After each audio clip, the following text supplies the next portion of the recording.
இறை வார்த்தை யோவான் நற்செய்தி பிரிவு 14 இறை சொற்றொடர்கள் 15 முதல் 21 முடிய.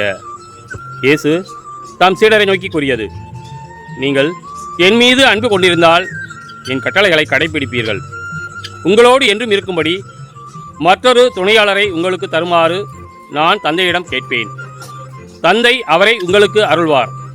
அவரே உண்மையை வெளிப்படுத்தும் தூய ஆவியார். உலகம் அவரை ஏற்றுக்கொள்ள இயலாது, ஏனெனில் அது அவரை காண்பதும் இல்லை, அறிவதும் இல்லை. நீங்கள் அவரை அறிந்திருக்கிறீர்கள், ஏனெனில் அவர் உங்களோடு தங்கியிருக்கிறார், உங்களுக்குள்ளும் இருக்கிறார். நான் உங்களை திக்கற்றவர்களாக விடமாட்டேன். உங்களிடம் திரும்பி வருவேன். இன்னும் சிறிது காலத்தில் உலகம் என்னை காணாது, ஆனால் நீங்கள் என்னை காண்பீர்கள், ஏனெனில் நான் வாழ்கிறேன், நீங்களும் வாழ்வீர்கள்.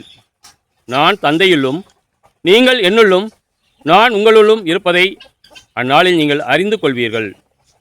என் கட்டளைகளை ஏற்று கடைபிடிப்பவர் என் மீது அன்பு கொண்டுள்ளார்.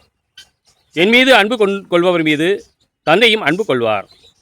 நானும் அவர் மீது அன்பு கொண்டு அவருக்கு என்னை வெளிப்படுத்துவேன். கிறிஸ்துவின் நற்செய்தி.